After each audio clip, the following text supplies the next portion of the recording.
Good morning, everyone. Welcome. I'd like to echo Priyanka's thoughts. Thanks for taking some time.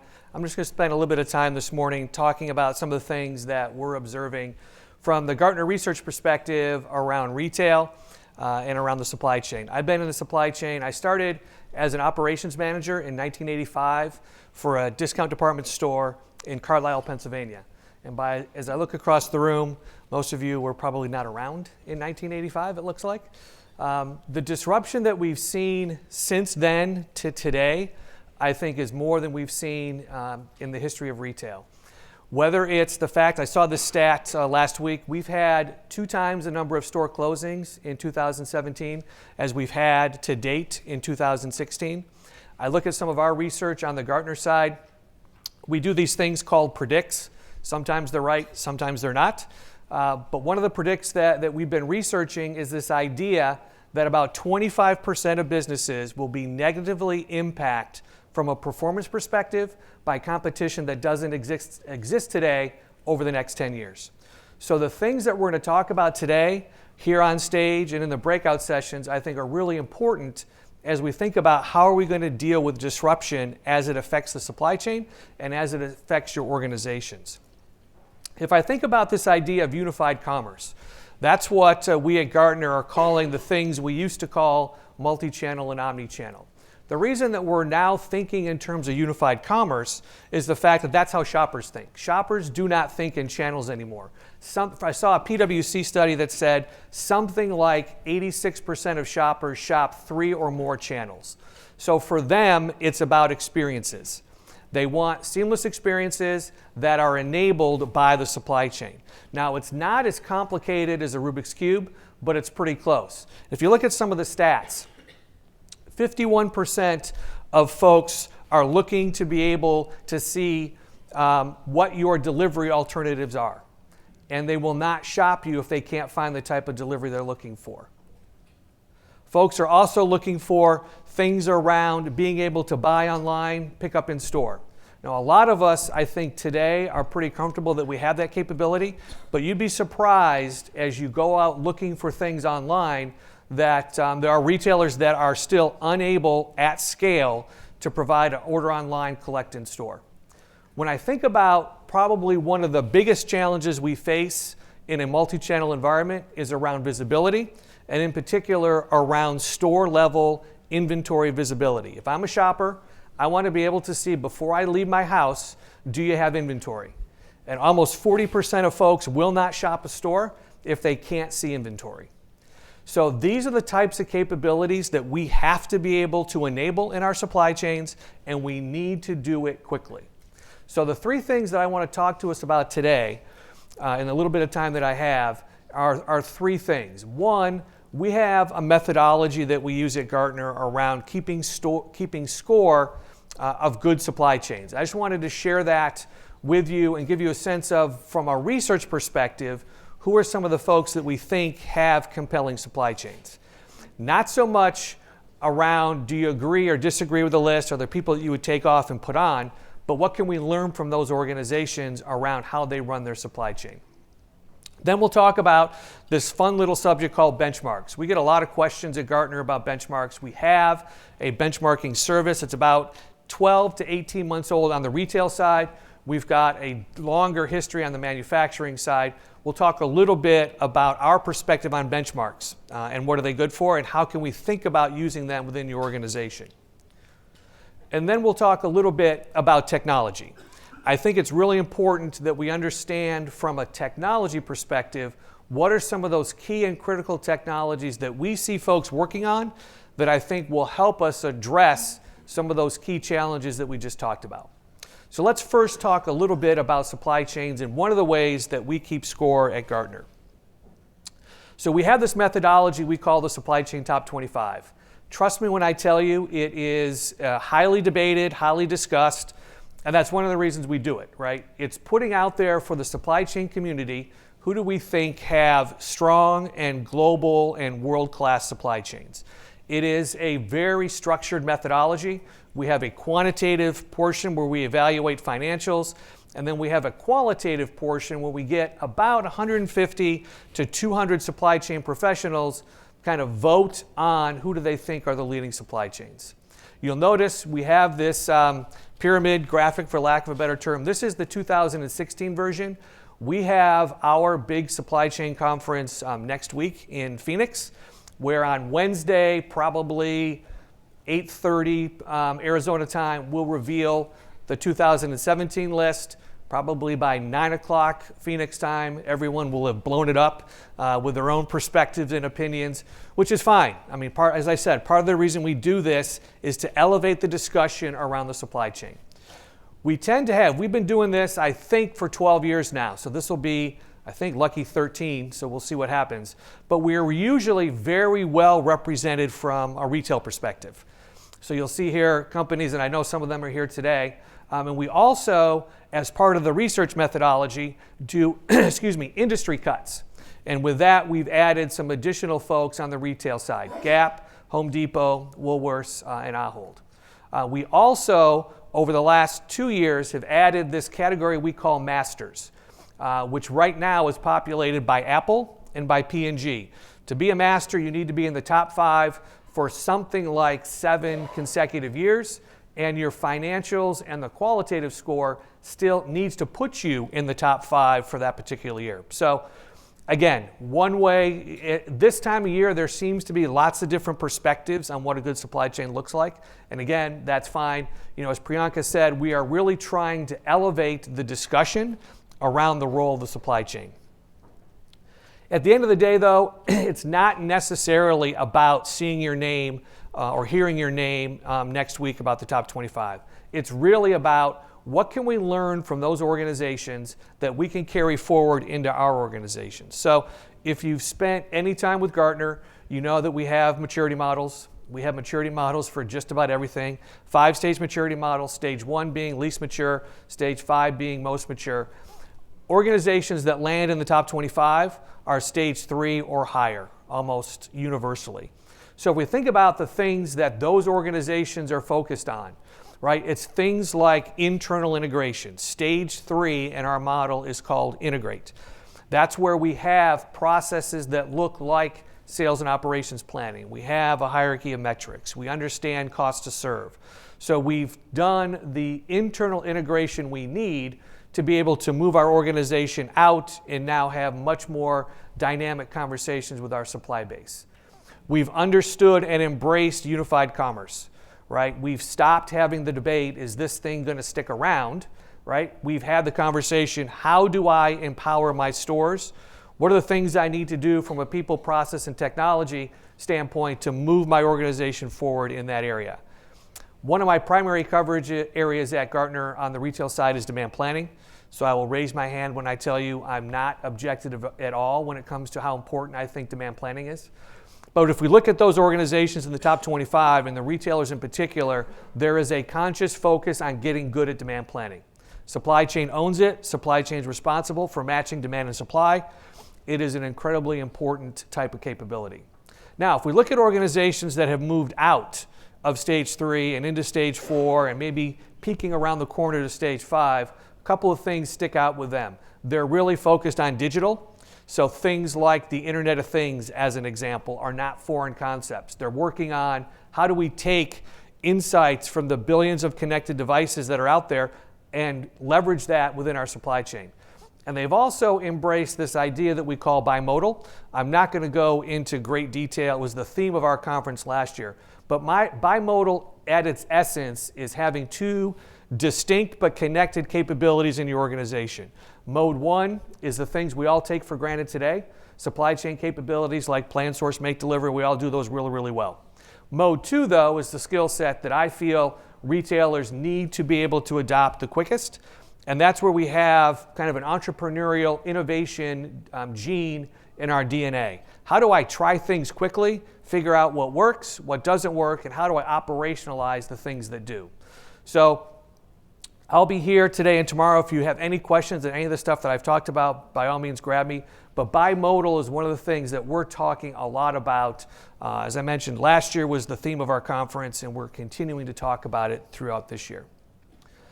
I mentioned, people don't necessarily wake up some morning and, with the goal of getting on Gartner's supply chain top 25, right? I mean, we wish they would, but the fact is they don't. And that's okay with us. To us, it's more about the process and it's more about the outcome. How do you do the things from the previous slide that can enable your supply chain to be better today than it was yesterday?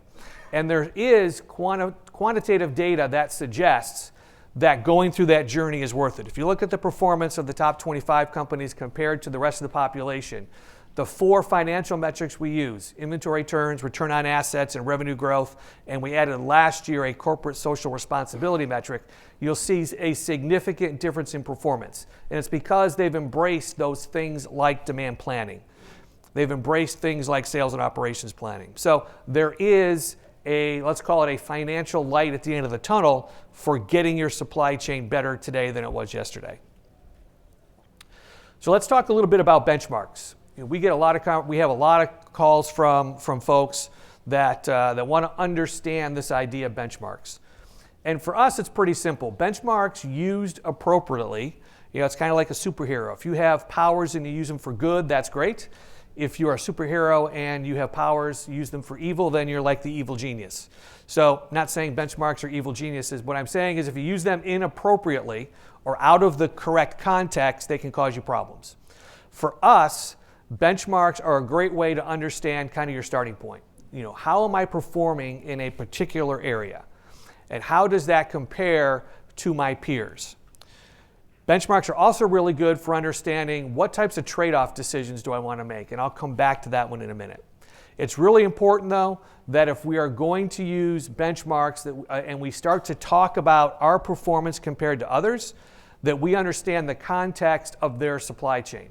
What I mean by that is if you're company A and you have X amount of performance across certain measures and you want to compare yourself to company B, it is only a valid comparison if company B has the same supply chain as you, has decided that the supply chain has the same role in the organization as you, and the supply chain is going to support the business strategy the same way you are.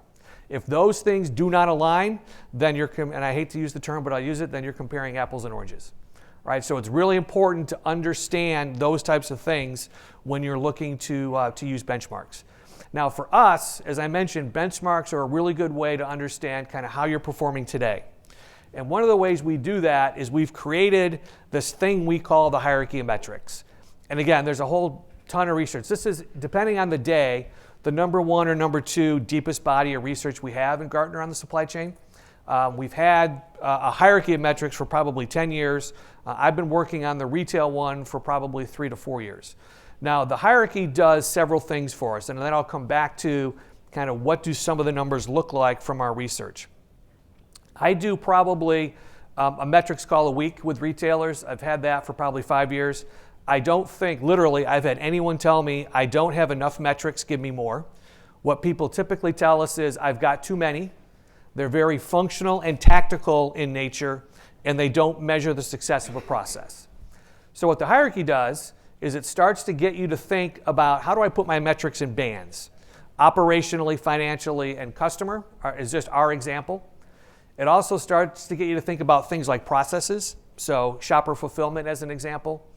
But what the most powerful part of the hierarchy is the fact that it helps you start to see trade-off decisions. So we all know that I can drive, if we were to populate this red, yellow, green, I can drive shopper fulfillment green at the expense of inventory, right? Just pump inventory into the supply chain and everyone will have everything they want. We also know that I can drive accounts payable green, right? I can wait and pay suppliers to the very end, I can pay them late. That will drive that metric green, but chances are we will feel the impact of that in things like on time and supplier quality. So the biggest benefit of the hierarchy is the fact that it allows us to see where we're making trade-off decisions. So if I look at some of our data around performance, and I'll make sure that you guys, with Priyanka's help, make sure you guys get a copy of the deck. So if you want to take notes, that's great. If not, you'll have a copy of this. So if I look at our supply chain top 25 data, for example, you'll see on financial effectiveness, return on assets and revenue growth are 3-year weighted metrics. You'll see the significant performance there that you can compare yourself to. Top quartile around inventory obsolescence is 3%. Think of that, for those of you that deal in the food business, think of that in terms of shrink. 98% top quartile in e-com fill rate, and I think that's 83% in returns effectiveness. One of the biggest challenges we have in retail relative to unified commerce are returns. If you think about return rates vary anywhere from 10% to 40%, depending on the type of retailer. It is the biggest problem in unified commerce that we're not doing enough about, quite frankly. As volume grows, right, we predict 25% of a retailer's revenue by 2020 will come from an online channel. We are not spending nearly enough time on the returns process. So what that metric means is that 83% of stuff that gets returned that is in sellable condition, I can get back into inventory. So that's pretty good, right? We still have some room to improve. I will tell you the median for our group is 61%. So that's pretty bad. Only 61% of stuff that's returned in sellable condition, we can get back into inventory. So those are the types of things we need to start to figure out on the supply chain side, especially around the area of returns. Anyone here raise your hand and say you feel really good about how you handle returns? Okay. Didn't want to put anyone on the spot. I've done that a couple times. I've had no one raise their hand, which is okay. I mean, it's, for us, when we talk to retailers, it's a huge issue. It's a huge issue. And then we feel it on the supply chain side. So let's talk a little bit now about technology. So again, if you've read the Gartner research, the branded research, one of the things we have is what we call a hype cycle. And I will tell you, if we've got math people and physics people here, which I am not one, that's actually a wave. It's not a cycle.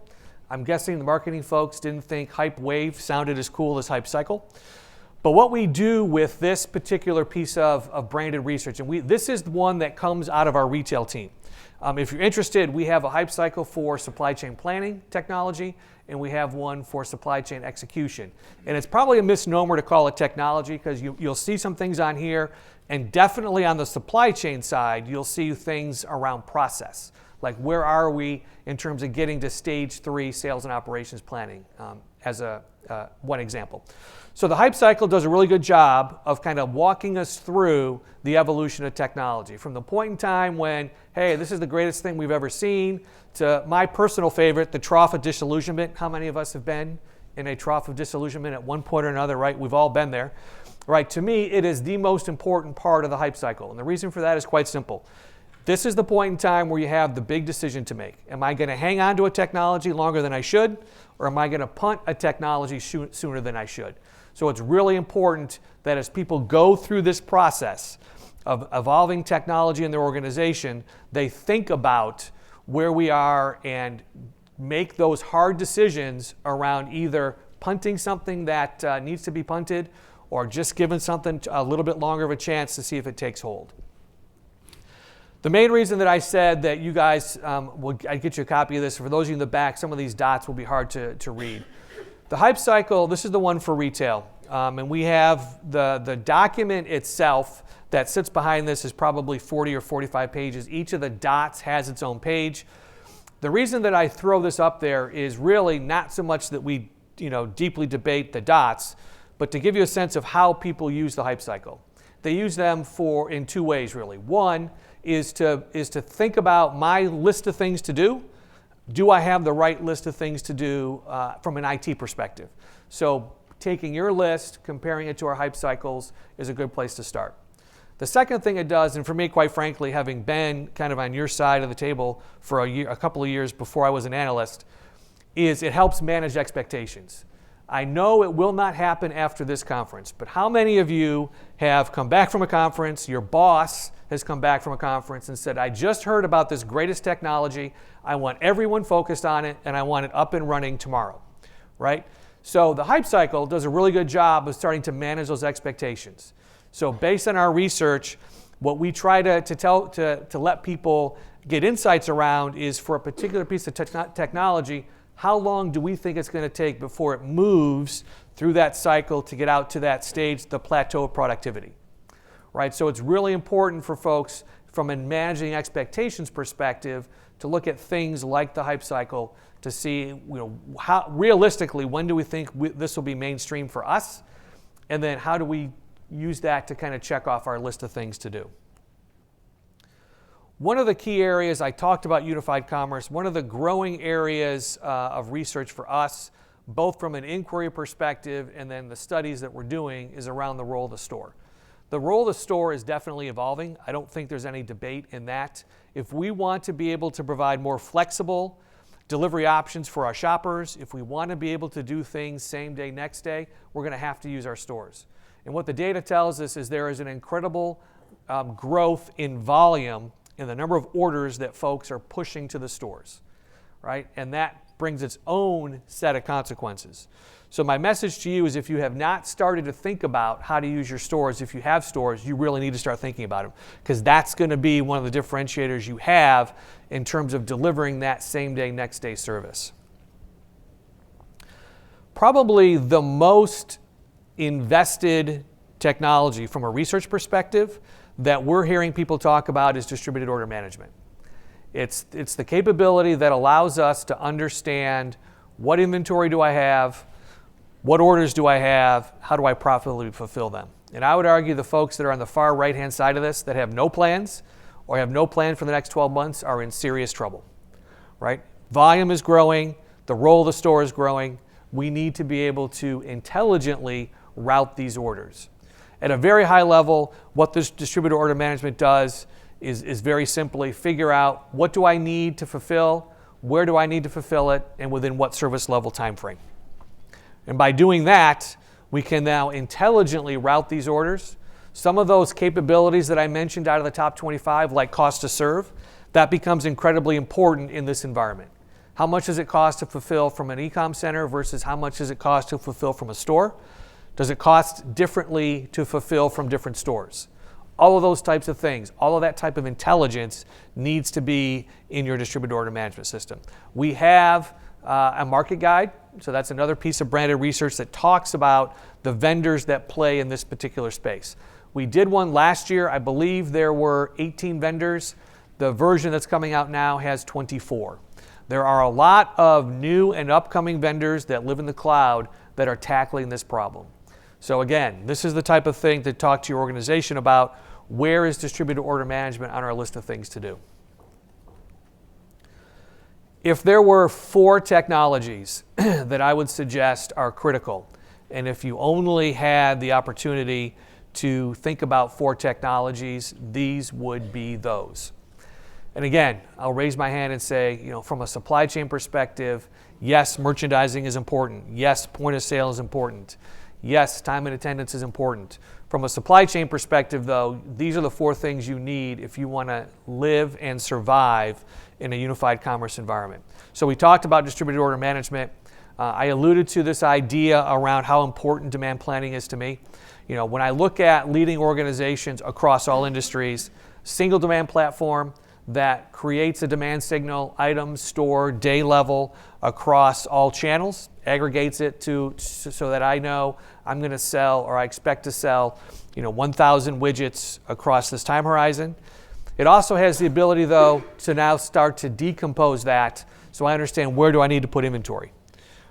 Where are customers more likely to pick up this product so that I can ensure we have inventory? I talked about the problem we have in returns. The second biggest problem, in my opinion, we have in retail is we have expended a ton of energy the last 5 years taking inventory out of our stores. Right? How many of you woke up some morning and someone told you, you need to take 10% inventory out? I don't care how you do it. I don't care what inventory it is. It needs to go. Right? We now have the other problem, quite frankly. We need to put inventory in the stores so that we can fulfill out of them, so that we can compete with same day, next day. And no one really wants to go to their boss and say, excuse me, we need to add inventory to our stores, right? That's a relatively, you might save that for 3 o'clock on Friday as you're walking out the door, and we'll talk about it on Monday. But we need more inventory in the stores, and we need the right inventory in the stores. So that's the other element to this demand planning challenge, is how do I figure out what inventory and where do I put it? The current WMS, warehouse management, TMS systems need to be looked at, right? Things, very simple things like each picking. How do I carve out in each picking section of my DC? All those types of things. TMS, right? How do I think about doing smaller deliveries, either into a store or out of a store? So the evaluation of that is ongoing. And then after distributed order management, the hottest topic that we're getting inquiries about is this thing that we are, I guess, loosely calling in-store logistics.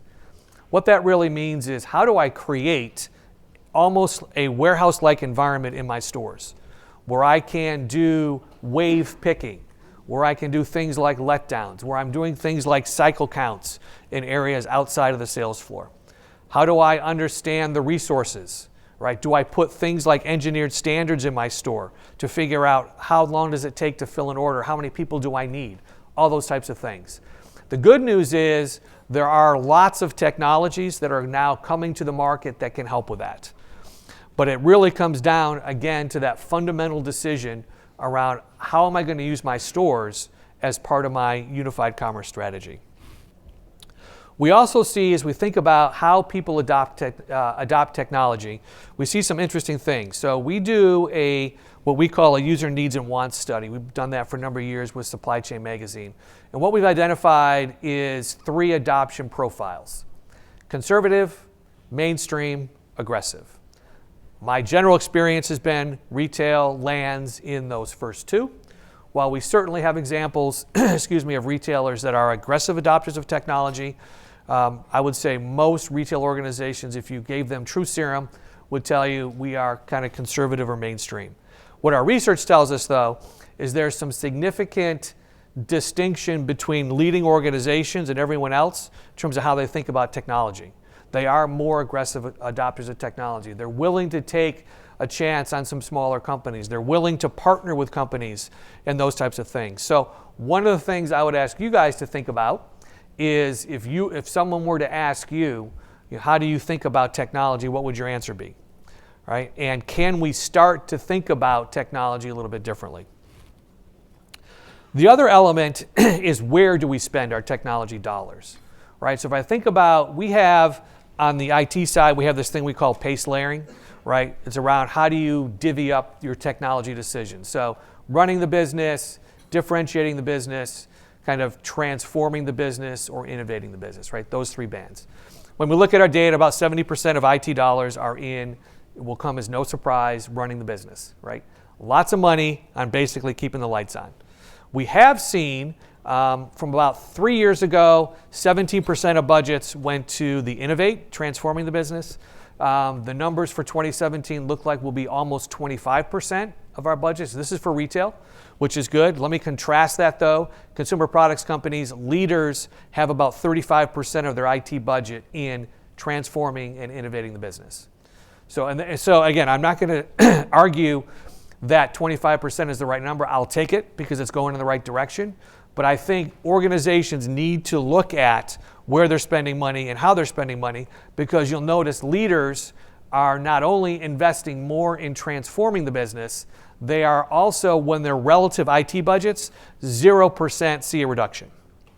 So think about not only how your organization adopts technology, but I think you also want to think about where is the money going and how much can we move out of the I'll call it the boring kind of running the business, keep the lights on, to things that are more differentiating and innovating for your business. So let me just leave us with kind of 3 thoughts. The first is, to me, it doesn't matter how you keep score. It doesn't matter if you're in our supply chain top 25 or not. What matters is you're able to distill the things that those leading organizations do. Focus on demand planning, getting really good at things like sales and operations planning, having a metrics framework. Those types of things that we see consistently in those organizations, that's the big takeaway. Do those things, and yeah, maybe you'll land on the top 25, maybe you won't, but at the end of the day, your supply chain will be better today than it was yesterday. Benchmarks. It's really important to understand where you are today, but it's more important to put those in the right context, right? If I want to compare myself to another company, I need to make sure their supply chain and their supply chain strategy is the same as mine, so I get an equal comparison.